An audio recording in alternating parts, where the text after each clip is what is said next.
infectious diseases, research, medicine, health. Welcome to Outbreak News Interviews. And now, broadcasting from the Outbreak News Skylar Studios in beautiful West Central Florida, here is your host, microbiologist and editor of OutbreakNewsToday.com, Robert Harriman. Well, hey everybody, this is Robert, and welcome to Outbreak News Interviews. Now, in a recent, very important piece published in Foreign Policy, the author, Laurie Garrett, writes about how the World Bank was holding back funds necessary to tackle the Ebola outbreak in the Democratic Republic of the Congo. An issue really not well known until this article came out. Now, there have been some events that happened since the piece was published, and we'll talk about that later. So to take a look at this situation and more, I'm joined by Laurie Garrett. Laurie is a former fellow for global health at the Council on Foreign Relations, and she's a Pulitzer Prize winning science writer and the author of a number of really, really good books. Hey, Laurie, welcome back to the show. Hi. Okay, well, before we get into the World Bank issue, I just wanted to ask you a couple of other questions about the Ebola outbreak in DRC, because you do keep up on it really well. Now, the World Health Organization declared a public health emergency of international concern, fourth time a charm. Well, I guess what I don't really totally understand is, how does this designation truly affect how this outbreak is going to be handled? Well, there's a reason you don't understand it, and that's because nobody does. It's not really clear that a FIKE makes necessarily a specific set of differences. But what it obviously does do is result in a heightened level of concern and awareness that translates to, hopefully, elevated global concern and commitment. We have already seen quite a number of things have happened since the FIKE, as it's called, was declared, many of which could not have been anticipated directly. One is that the Minister of Health of the Democratic Republic of Congo has resigned or been fired, depending on who you speak to, and a whole new sort of governance committee has been set up in Congo to run the Congo's response. Another is that several countries have ponied up additional commitments of financial resources, including the United States, and these have not yet tallied to the desired total for the amount of money WHO and other responders feel is necessary to bring things under control, but it's a sizable increase compared to a rather small sum of money, less than $50 million, that was the sort of nut that WHO was operating on in Democratic Republic of Congo. We've also seen a change in commitment by the World Bank with another $300 million. So now at least on paper, hopefully in real bank accounts, the response has some resources to work with. I think the other thing that is going to change is pressure on some of the neighbor governments. There are 4 governments that are at risk in this epidemic. South Sudan, which, as you probably know, is in civil war chaos, with millions outside the country as refugees and millions more displaced from their home villages. Rwanda, which has a large shared border with the epidemic region. Uganda and Tanzania. And Burundi, 5 countries then. These countries all have a stake in how this thing is going to play out. They certainly don't want Ebola inside their boundaries. On the other hand, they also all, in various ways, and some overt and some incredibly clandestine and secret, have financial dealings that involve extraction of resources from North Kivu and Ituri, the 2 regions in which Ebola is thriving at the moment. And this has been long-standing. It goes on for decades. There was a world war fought there in between 1996 and 2003 over who would control these resources, and it continues today. One of the things I hope is going to happen with this FIKE declaration is a lot more pressure put on these governments to say, you have to stop your illegal operations in this region. You have to stop supplying arms to one or the other of your pet of the many more than 100 armed forces battling in this region. You have to stop supporting them. You have to stop, arming them. And you have to let the security situation reach some kind of a norm that allows for operations to proceed to bring the epidemic under control. Yeah, no, there's a lot of interesting stuff there and stuff we just never hear on cable news, for example. And I think that's awfully important stuff that should be out there. So for listeners who may not have been keeping up with this situation or keeping a close eye on it because there's not a lot of coverage on it, this outbreak is unique in several aspects. Laurie, what's going on in the Eastern DRC that's making this situation, a horrible situation, even worse?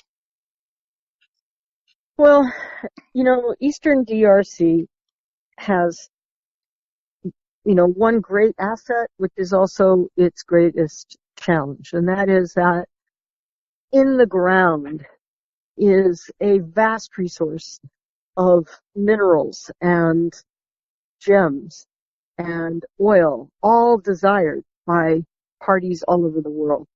We're looking at diamonds, we're looking at platinum, we're looking at plutonium, at rare earth elements, at coltan, which is used in the cell phone that I'm talking to you on to keep it from catching fire. All sorts of things are in this soil. In theory, these two states, these two provinces of the Democratic Republic of Congo, if they were an independent nation, would be one of the richest nations on the planet. But of course, they are in desperate poverty because the resources are extracted and the money goes elsewhere. It is not there for the people of the region. It's there for extraction and manipulation by everything from neighboring countries to large corporations from all over the world. And it's really a dire, dire situation. You compound that with, in 1994, you had a genocidal struggle inside Rwanda. And some of your listeners may recall that was when the president of the country and the president of the neighboring country of Burundi were shot down. Their plane was shot out of the sky. They died, and all heck broke loose with Hutus versus Tutsis in a all-out slaughter.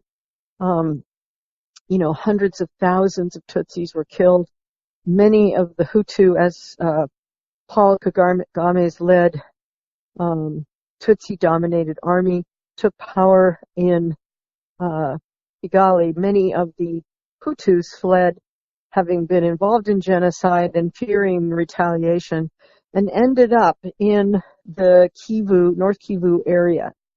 Most of them further south from where the epidemic is right now in an area called Goma, but spread out all throughout the region of North Kivu and Itaru. And in 1996, with the tacit permission of some other African nations, the Rwandan military officially marched in and attempted to capture or kill Hutus who they said were plotting rebellion to retake control of Rwanda. This resulted in a war that more than 12 nations were involved in that went on for many years. Literally millions of people were killed. God knows how many million women were raped and homes pillaged. It was when I was there in 98, the warfare had extended all the way across the Democratic Republic of Congo, which then was still called Zaire. And a whole new government was put in place in Kinshasa, installed by one side of the war, and that put Kabila in power. And Kabila eventually was deposed by his own son, who then was in power until just a few months ago. And the Kabila clan ruled out of Kinshasa, basically looting and pillaging the country. And their predecessor, Mobutu, a ruthless dictator, had been in power since the early 70s, and he had similarly seen as his right as president of the country to loot the nation and steal as much as he possibly could of all the wealth of Democratic Republic of Congo. So where we are now is that the war ended in most of Congo and ended in its neighbor countries, but it never stopped in these two key states. And these states are bordered by nations that were actively engaged in the war and have real stakes in the outcomes and the relative balance of power in these two relatively remote states. And meanwhile, Kinshasa has never cared what went on there. As long as they got a piece of the action, they never, and then what really brought all this to a head, and the reason the violence is so much worse now and is so greatly endangering the Ebola response, with more than 200 attacks having been carried out against the Ebola response, against clinics, against health workers, against hospitals, and with 3 health workers assassinated, a total of 7 health workers killed in the Ebola response so far. And the reason this is all escalated just in the last few months is because after many delays and after refusing to step down as constitutionally required to do so, Kabila finally agreed to have a national election. It was delayed over and over and over again and finally held in December. But they specifically excluded North Kivu and Ituri from voting. So the rest of the nation got to choose the new president in theory. But these two provinces, which were known to support Kabila's arch rival, who was running against him on an anti-corruption platform, and the people were just stunned. How could the nation have a vote and not allow us to vote? And then on top of everything else, when the vote count started, the Catholic Church of Democratic Republic of Congo had done its own poll watching, and priests all over the country were observing the voting to make sure there weren't stuffed ballot boxes and what have you. And they ruled that it was overwhelmingly a victory by one particular gentleman, the one that was the anti-corruption candidate, and that he'd probably taken over 60% of the vote nationwide. This is the candidate that the folks in North Kivu and Ituri were supporting. But when, after many delays and many days and dragging the vote counting out so that everybody in the whole country knew, Kabila was trying to make sure that whoever took over was not going to prosecute him on corruption charges. And he would be able to leave with all the loot that he's stolen from the country. So finally, they announced that the guy who everybody knows actually came in third was the winner. And it is presumed that some sort of deal was struck between he and Kabila so that there's no announced prosecution of any kind of the Kabila clan. There's no statement that their wealth will be challenged.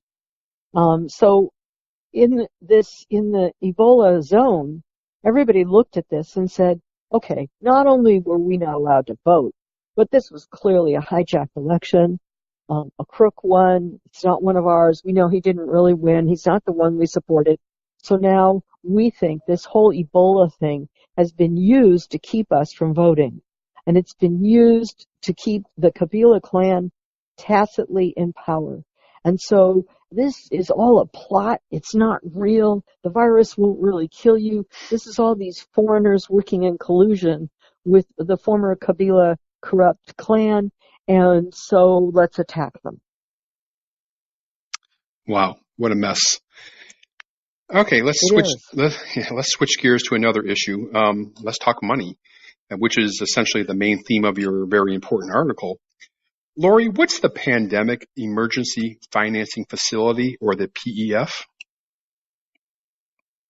So you may recall in 2014, we had this terrible Ebola outbreak almost simultaneously in 3 West African countries, Guinea, Liberia, and Sierra Leone. And it was well out of control in all three countries before finally the international community recognized it. WHO declared an emergency and resources started to be corralled. Even so, the resources were slow to come forward, and there was a definite point at which, for several months in a row, the lack of funding was actually perpetuating the epidemic. And it was clear as could be. At that time, Jim Yong Kim was the president of the World Bank, and he had a background in public health and was a physician. So he took this situation in hand and announced, I'm going to create a fund that will ensure that never again will the world face a pandemic threat that is exacerbated by the lack of urgent and readily available funding.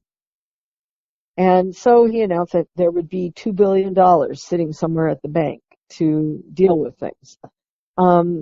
As time wore on and we got closer to 2016, it was clear there was no such fund, and that Jim Kim was unable to raise $2 billion from donors to put in some sort of freeze box to be released on demand. Eventually, the World Bank economists came up with this very creative idea. I say creative, not necessarily as a positive. It involved a kind of set of mini funds, each disease specific, delineating which diseases and under what circumstances and what would constitute a pandemic threat in each one of these micro funds. And then each of these micro funds, when I say micro, they're still perhaps, hundreds of millions of dollars. But each of these funds would operate like a kind of insurance bond / hedge fund. And they reached out to the investment community, the private investment community, and said, come on board, buy these bonds. The bonds you have to commit to 5 years, and at the 5-year point, assuming that there hasn't been a pandemic, you'll make a nice profit and you get a payout on your bonds. So Ebola is under one of those hedge fund bonds, if you will, and they've not released those monies. Only $20 million has come out of the PEF to go to the Ebola response. We're almost at the 1-year point and only $20 million. Even the newly announced this week, after my article came out, the World Bank announced that they would put $300 million into the Ebola response, but none of it is coming from the Pandemic Emergency Fund facility. It's all coming from other places, other, funds elsewhere in the World Bank complex. Yeah, I thought it was kind of interesting that they did this $300 million award, or however you want to put it, a day or two after your article. I don't know if your article was the impetus of that move, but I'm suspicious of that. But then I saw that you tweeted, you said that this money is not from the PEF. Right. So what's going on with this? Why aren't they using the PEF? Well, I can't get any answers out of them about why they're not using the PEF. One of the things that's interesting about the whole design of this, which, Larry Summers, a no small feat, no small character economist himself, formerly the chief economist of the World Bank, has labeled this whole PEF mechanism, goofy economics, and says it's one of the most ludicrous things the bank has ever done. From the very beginning, when it was just being conceptualized, I was asking, who will decide that something constitutes a pandemic for payout?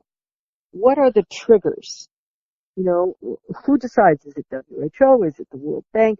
If it's the World Bank, are a group of economists sitting around and deciding now it's time to release the money?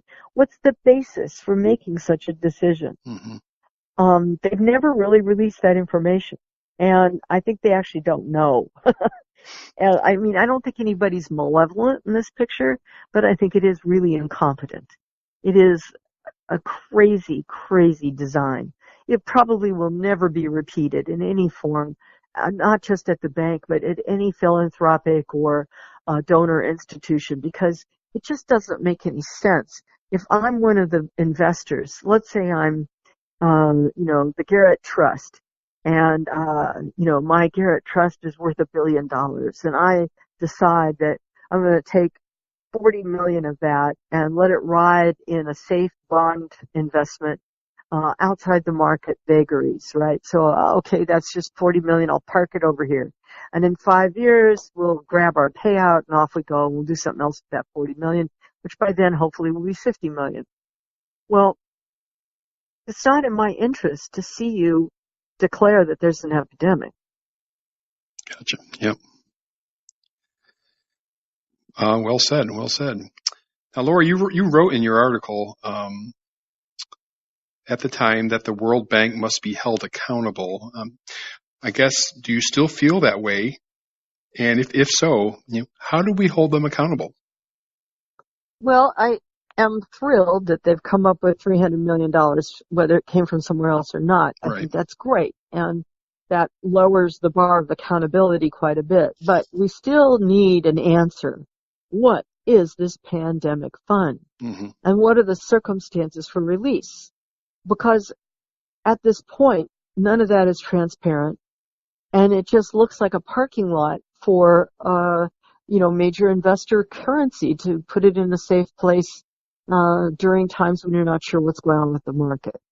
And, that's not good. That's not what was intended. Again, I don't think that anybody's ever going to replicate this model. I think it's seriously flawed model. But the bank needs to explain what are they going to do with it, and what are the triggers for releasing the money. And if the current state of this epidemic isn't dire enough, what will it take? Will it take 1,000 dead Ugandans? Exactly. Will it take, 1,000 dead Tanzanians? Will it take an American on a plane flying to Dallas? An American on a plane flying to Washington, D.C. infected? What will it take? What are the triggers? And, to what degree does it mean non-Africans have to display disease before they release the money? That would be, an obvious racist, awful. Sure. And you're not holding your breath, are you? That we're going to get these answers. I don't know. I mean, I got a lot of attack from the bank for this piece, as you can imagine. Mm-hmm. I can. They were not happy with it. They quibbled with some of my numbers, but more importantly, they immediately announced this $300 million release. Exactly. They still have never answered any of the other underlying questions about this whole pandemic fund. All right. Well, for the audience, the article is entitled "The World Bank Has the Money to Fight Ebola but Won't Use It," and I'll link to it in the show notes page when I publish the podcast. Laurie Garrett, thanks for sharing this very eye-opening information with us today. I appreciate it. Thanks for your interest.